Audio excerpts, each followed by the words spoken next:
students, welcome to online classes of Kohinoor Kids Academy. Myself Mamta Soni, faculty of science. आज हम study कर रहे हैं circulatory system in 10th class.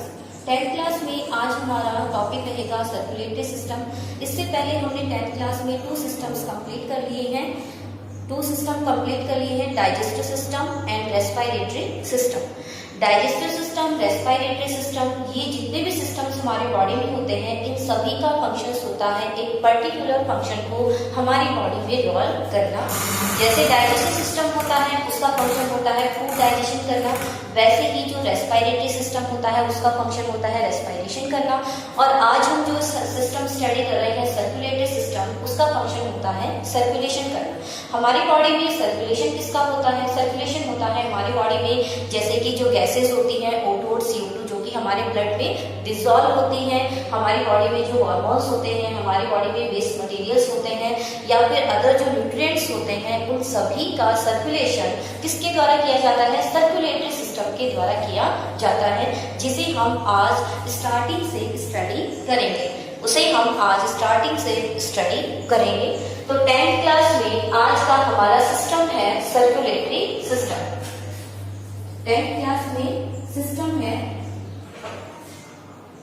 Human circulatory system. Human circulatory system. इससे पहले हमने जितने भी सिस्टम स्टडी किए हैं, उन सभी सिस्टम्स में डिफरेंट ऑर्गन्स इंक्लूड होते हैं जो कि उस सिस्टम के द्वारा जो फंक्शंस रोल किया जाता है उसको कंप्लीट करते हैं। वैसे ही ह्यूमन सर्कुलेटरी सिस्टम में भी इसके डिफरेंट पार्ट्स होते हैं जिसको हम एक चार्ट के द्वारा अंडरस्टैंड करेंगे।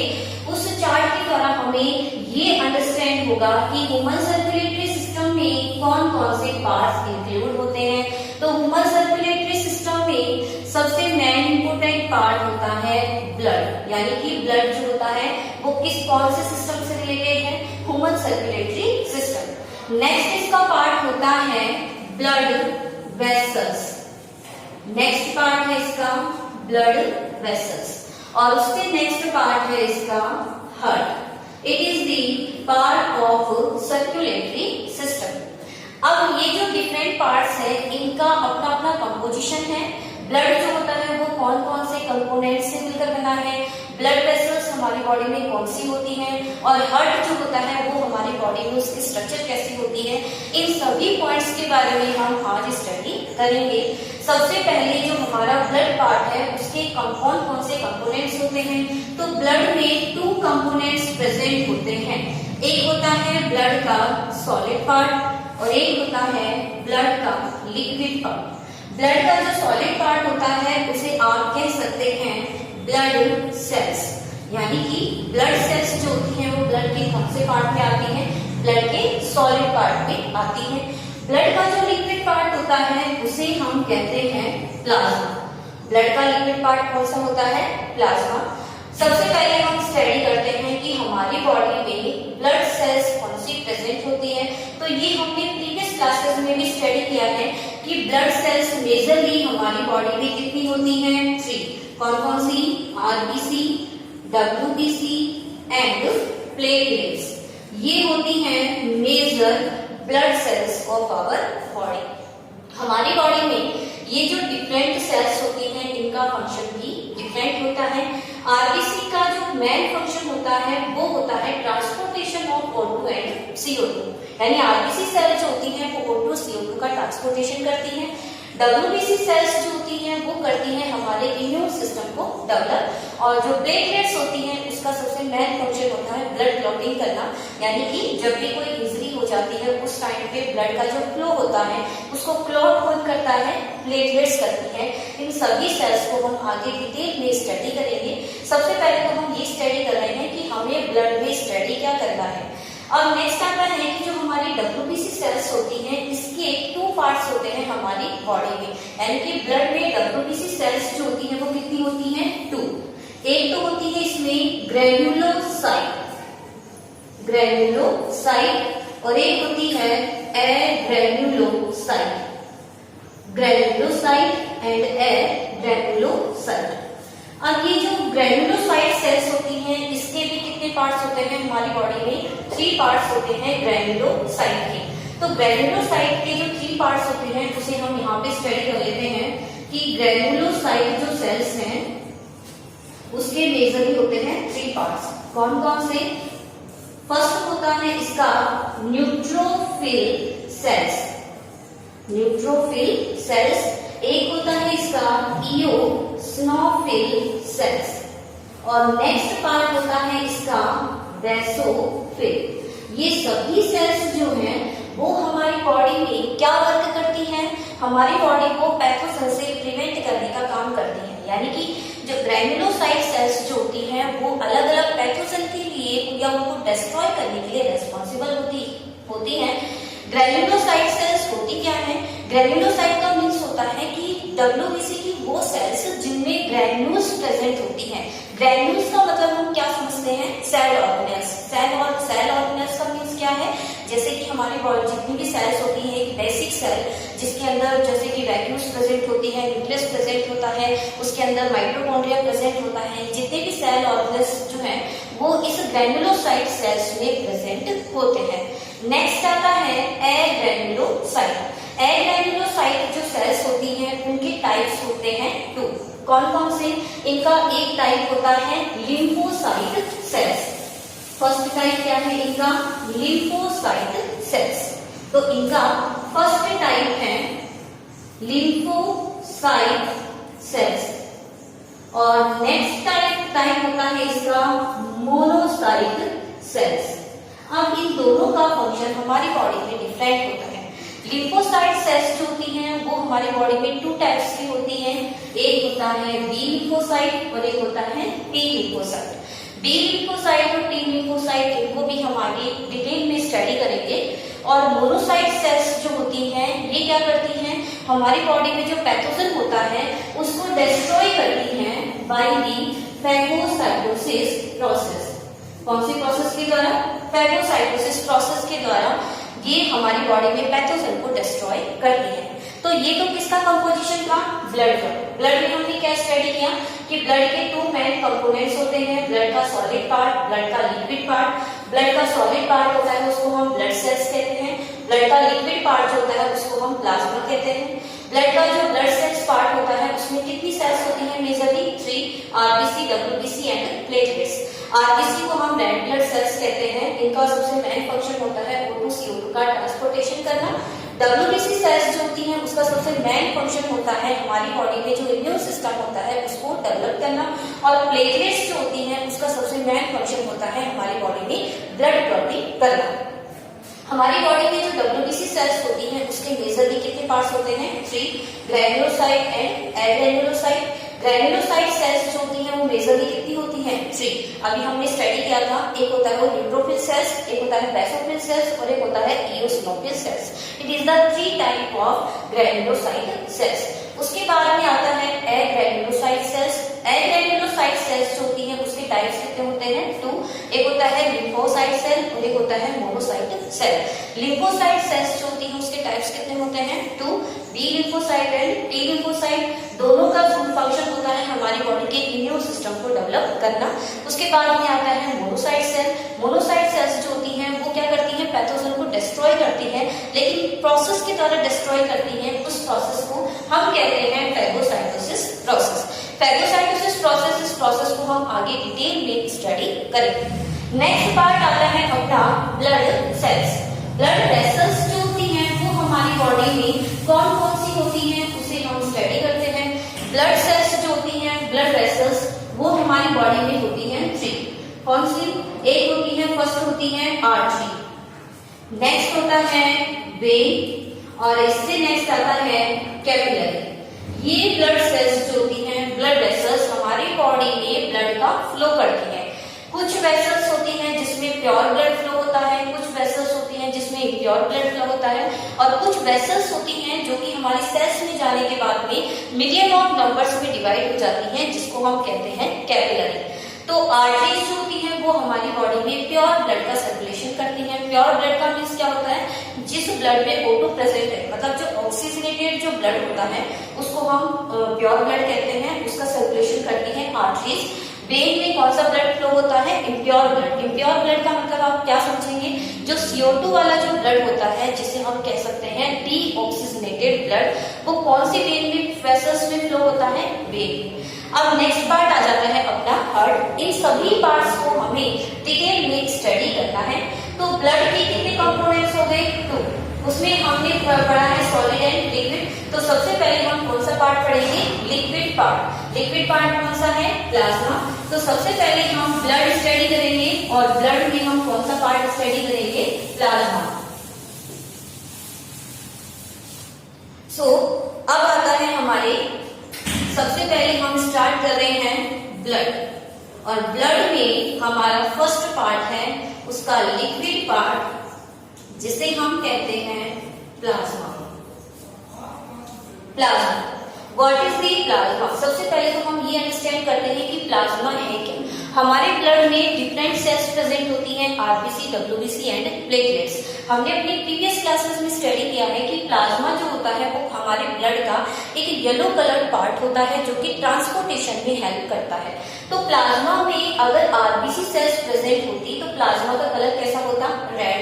तो हम प्लाज्मा को कैसे डिफाइन कर सकते हैं कि हमारे ब्लड में से अगर आरबीसी सेल्स को रिलीज कर दिया जाए तो जो पार्ट बचेगा उसे आप क्या कहेंगे? प्लाज्मा। कहने का मीन्स क्या है? The part of blood in which RBC cells are present that is called plasma. या आप ये कह सकते हो the yellow colour part of the blood that is called plasma.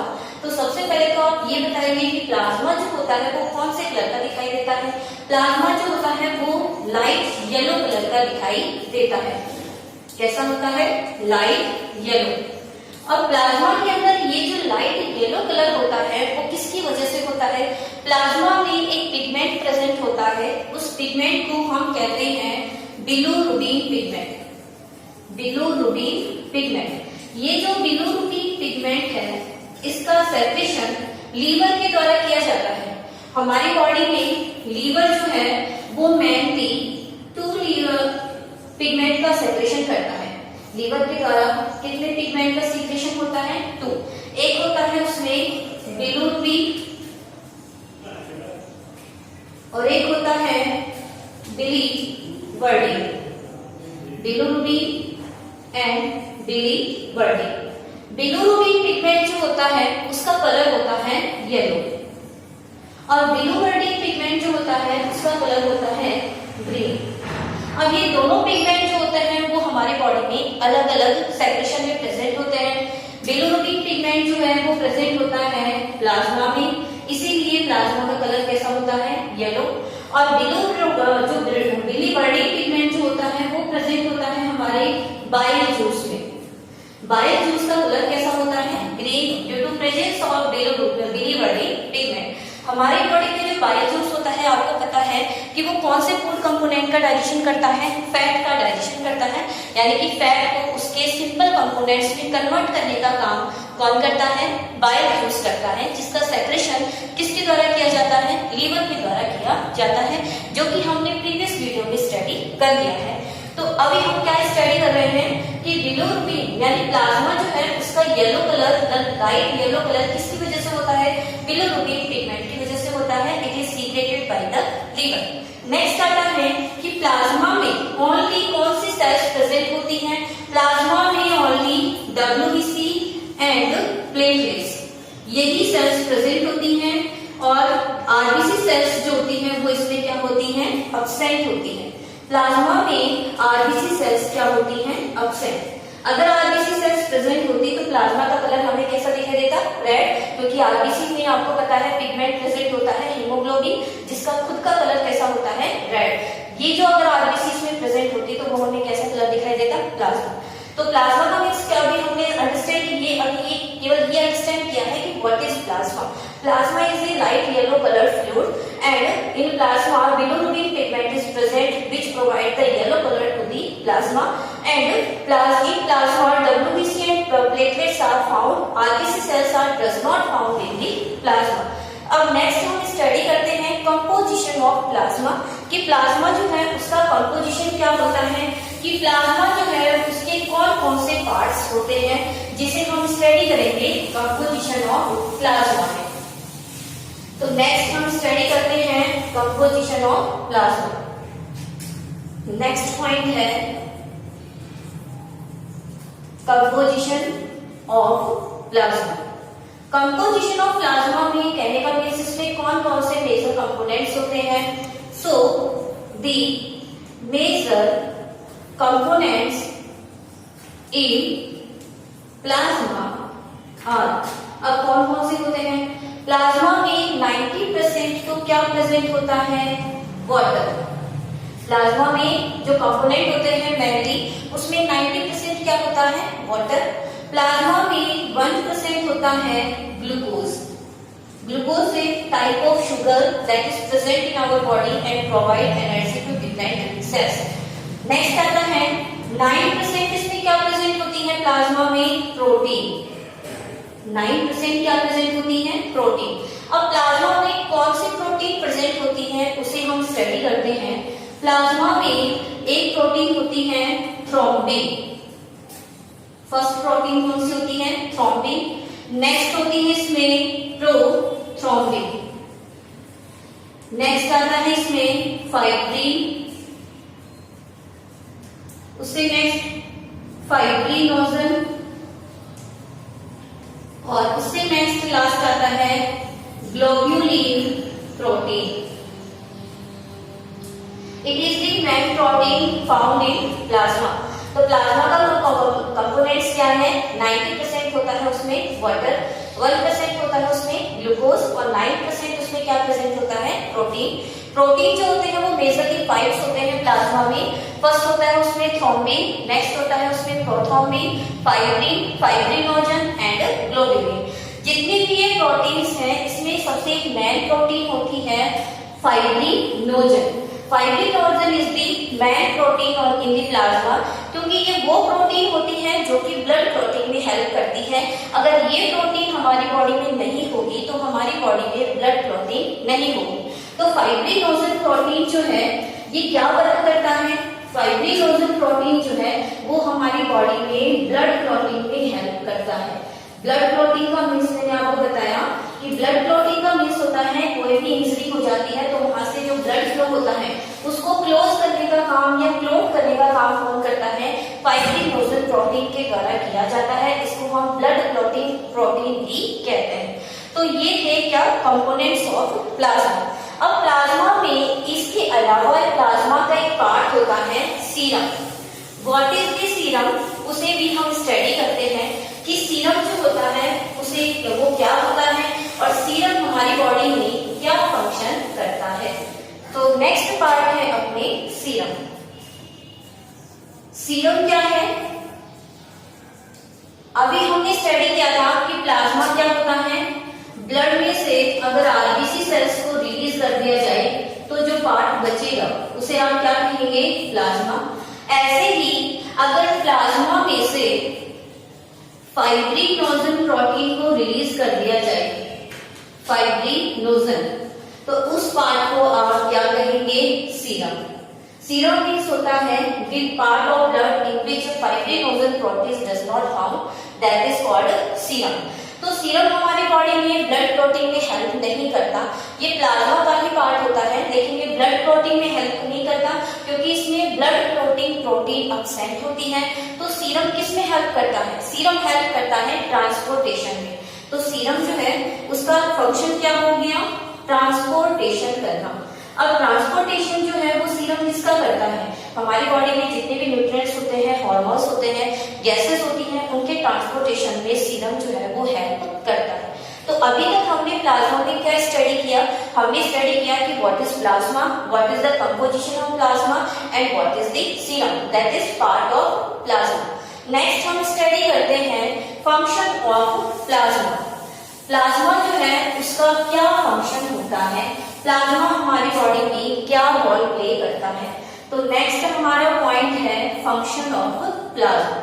Plasma का फर्स्ट फंक्शन होता है transportation of glucose, transportation of glucose.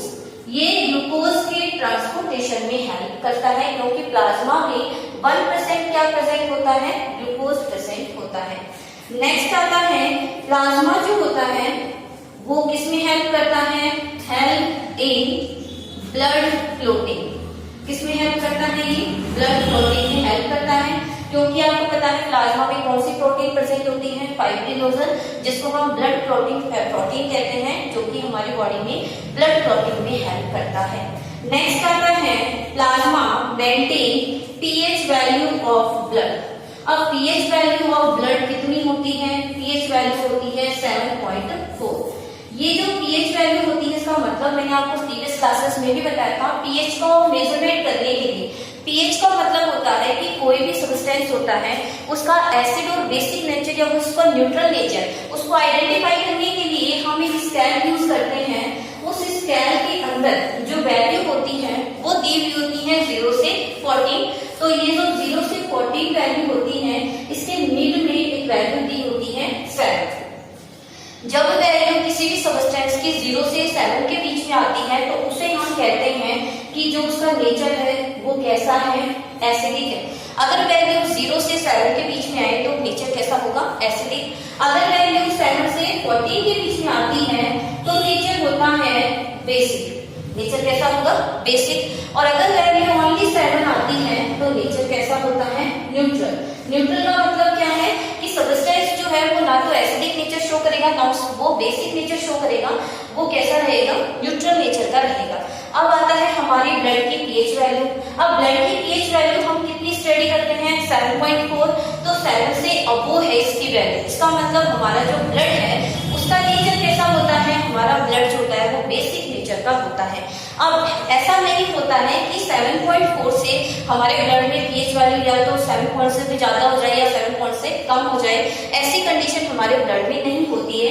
अगर ऐसी कंडीशन हो जाती है तो डिफरेंट कंडीशंस जो होती हैं या आप कह सकते हो डिफरेंट सिचुएशन हमारे ब्लड में क्रिएट हो जाती है, जो कि हमारे लिए काफी डेंजर होती है। अब अगर हम मान के चले कि ब्लड की जो 7.4 वैल्यू है उस 7.4 से वैल्यू अगर क्या हो जाए? लेस हो जाए, तो हमारी जो वेसल्स होती हैं जिनमें ब्लड फ्लो होता है उस वेसल्स में ही क्या हो जाएगा? ब्लड का क्लोट हो जाएगा, यानी ब्लड क्लोटिंग हो जाएगा। वेसल्स में ही ब्लड जो है वो जमना शुरू हो जाएगा।